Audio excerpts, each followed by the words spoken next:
Hello friends, class 10th math की हिंदी और English medium में हम चल रहे थे। एक्सरसाइज 4 हमारी थी दो अक्षरों वाले रैखिक समीकरण और ऐसे समीकरण इंट्रो हमने बताया था। क्वेश्चन नंबर फर्स्ट हमने 4.1 का कर लिया था। आगे देखते हैं question number second. Question number second में हमें क्या करना है कि दिए हुए इक्वेशन को ग्राफिकली दर्शाना है, प्लस ये दर्शाना है कि इनका हल होगा वो कैसे होगा। जैसे यूनिक हल होगा, मैंने बोल बताया था, अनंत हल होगा या कोई हल नहीं होगा, ये हम बताने। तो इसके लिए मैंने बताया था कि दोनों रेखाएं यदि प्रतिच्छेद करें तो उसका ऐसे एक यूनिक हल होगा, एक मतलब तो अद्वितीय हल, यानी उसका एक फिक्स वैल्यू आएगी। और यदि प्रतिच्छेद नहीं करे, पैरेलल है, तो उसका कोई सॉल्यूशन हमारे पास नहीं होगा। तो पहले पॉइंट हमारे पास x + y = 3 और दूसरा है 3x - 2y = 4।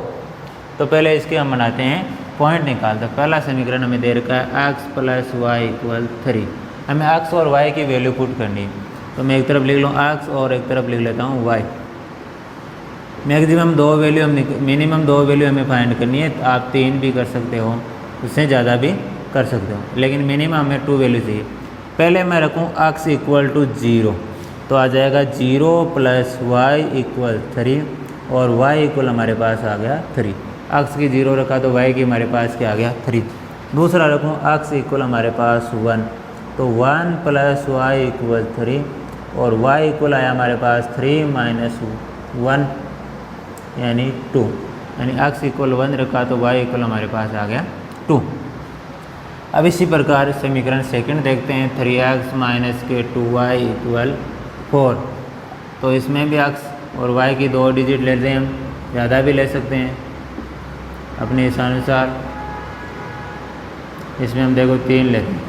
तो पहले रखा मैंने x = 0, तो 3 × 0 - 2y = 4। इसको मल्टीप्लाई करने पर 0 आया, तो आगे आने पर -2y = 4 और y आ गया हमारे पास 4/2, इसके माइनस के यानी 2, यानी x की जगह 0 रखूँ तो y की जगह हमारे पास आ गया -2। x की जगह मैं रखूँ 1, तो 3 × 1 - 2y = 4। यह 3 को 1 से मल्टीप्लाई किया 3, तो -2y = 4 - 3 = -1 और y आ गया हमारे पास 1/2 -1। तो x की जगह 1 रखा तो y की जगह आया -1/2। एक बार और वैल्यू रखूँ, इसमें अपॉन में आ रहा है तो मैं एक वैल्यू और रख लेता हूँ। इसकी क्या रखूँ, x = 2, तो आ जाएगा 3 × 2 - 2y = 4। ये हो जाएगा 6 - 2y = 4 और -2y हो जाएगा 4 - 6 यानी -2, माइनस माइनस पेंसिल प्लस हो जाएगा और y हो जाएगा 2/2 यानी 1। x = 2 रखा तो y बराबर हमारे पास आया 1। ग्राफ में शो करते हैं, तो पहले बनाता हूँ मैं ग्राफ में बनाया तो ये हमारे पास होता है x और ये हो गया x डैश, ये हो गया हमारे पास y और ये हो गया हमारे पास y डैश। यहाँ बीच में 0 0 होता है, ये 1 ले लिया, या 2 ले लिया, ये हमारे पास 3 हो गया, ये 4 हो गया। इधर भी 1 2 3 और 4, इधर -1 -2 -3 -4, ये -1 -2 -3 -4 -5, अपनी मर्ज़ी से कुछ भी ले सकते हो। पहले इक्वेशन में हमारे x की वैल्यू 0 तो y की वैल्यू 3, तो x की वैल्यू 0 और y की वैल्यू 3 हमारे पास पॉइंट आया ये 0 और 3। दूसरा पॉइंट हमारे पास x की वैल्यू 1 y की वैल्यू 2, तो x की वैल्यू 1 हो जाएगी, ये वाली लाइन चली जाएगी इधर से, और y की वैल्यू ये, तो यहाँ से ये क्रॉस करेगी हमारे पास ये, यानी 1 और 2। दोनों पॉइंट्स को मैं मिलाऊँ तो ये इधर से निकलती है, यानी ये वाली लाइन हमारे पास ये क्या आई, x + y = 3। दूसरी लाइन की बात करूँ तो x = 0 और y = -2, तो x = 0 और y = -2, यानी ये बना हमारे पास 0 और -2। ये 1/-2 हो रहा है, तो इसको छोड़ के हम 2 और 1 भी ले सकते हैं। तो x = 2 और y = 1, तो x = ये और y = 1, तो इधर से जाके यहाँ ये हो गया हमारे पास 2 और 1। दोनों पॉइंटों को मैं मिलाऊँ तो लाइन जाएगी ऐसे, तो ये हमारे पास आई 3x - 2y = 4। दोनों लाइनें एक पॉइंट पे प्रतिच्छेद कर रही है, तो मैंने कहा कि प्रतिच्छेद कर रही है तो उसका आंसर होगा हमेशा अद्वितीय। संगति पूछ रहा है तो क्या होगी? अद्वितीय। यूनिक आंसर हम इसका बोल सकते हैं कि इन दोनों लाइनों का एक यूनिक आंसर होगा। ये क्वेश्चन नंबर 2 का आपका फर्स्ट पॉइंट।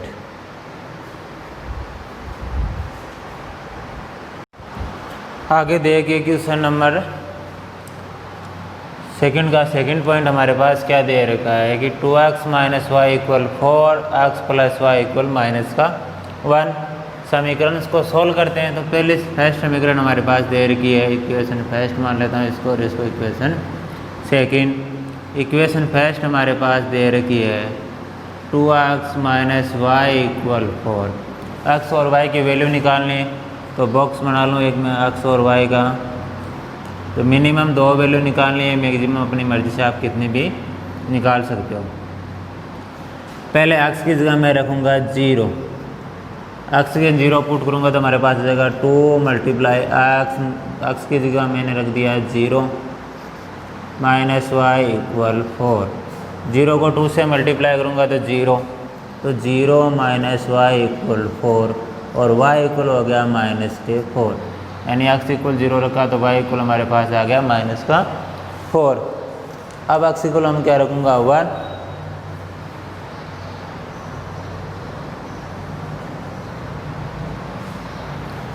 x इक्वल क्या रखूँ मैं 1, x इक्वल मैंने रखा 1 तो आया 2 × 1 - y = 4, तो हो गया 2 - y = 4 और y इक्वल हो गया 4 - 2 यानी 2।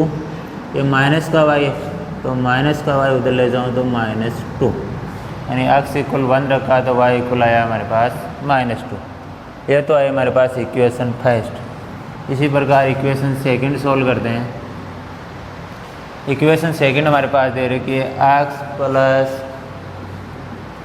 y = -1। x की वही टेबल बनाऊँ मैं, x और y की। देखो x की जगह मैं वैल्यू पुट करूँ 0, तो 0 + y = -1 और y इक्वल हमारे पास आ गया -1, यानी x की 0 पुट करा तो y की जगह हमारे पास आया -1। अब मैं x की जगह 1 पुट करूँ तो आया हमारे पास 1 + y = -1 और ये 1 प्लस का है उधर ले जाऊँ तो माइनस का हो जाएगा, तो y इक्वल हो जाएगा -1 और -1 और y इक्वल आया हमारे पास -2। x इक्वल 1 पुट करूँ तो y इक्वल आता है हमारे पास -2। ये हमारे पास दोनों पॉइंटों के निकल के हमारे पास इक्वेशंस। आगे देखो, ग्राफ बनाना है हमें, तो ग्राफिकल विधि द्वारा सॉल्व करना है, तो ग्राफ बनाया। ग्राफ आप सबको बनाना आता ही है जनरली। ये हमारे पास x है, ये x' है, ये y है और हमारे पास ये y'। इधर सेंटर पॉइंट में x की वैल्यू 0, y की वैल्यू भी 0 होती है। यहाँ 1 हो गया, फिर 2 हो गया, फिर 3 मान लूँ, फिर 4, फिर 5। इधर मैंने मान लिया -1 -2 -3। इधर में ऊपर आवाज़ में 1 2 3 4 5 और 6। इधर -1 -2 -3 -4 -5। अब इसमें आपको एक चीज़ रहती है, वो चीज़ क्या रहती है? पैमाना, स्केल रहती है आपके अनुसार कि आप जो ग्राफ में स्केल मानते हो वो क्या होता है। देखो ग्राफ में छोटे छोटी लाइनें होती हैं, उनकी एक बड़ी लाइन होती है, जैसे कि 10-10 लाइनों का एक यदि पेड़ या जोड़ा बनाकर एक बॉक्स तैयार किया है।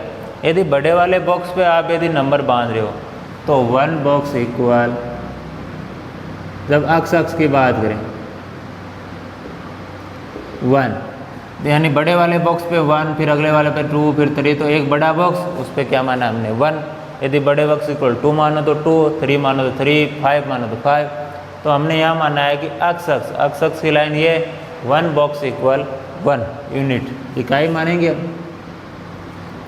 दूसरी बात करें वाई एक्सिस की, तो वाई एक्सिस भी मैंने क्या माना है कि एक बड़े बॉक्स इक्वल मैंने क्या माना है 1, तो 1 बॉक्स इक्वल मैंने मान लिया 1 यूनिट। ये आपका पैमाना 100% आवश्यक रहता है। अब देखो हम वैल्यू पुट करें, तो वैल्यू पुट करें तो इक्वेशन फर्स्ट की वैल्यू पुट करूँ तो x की वैल्यू 0 हो तो y की वैल्यू क्या होगी -4।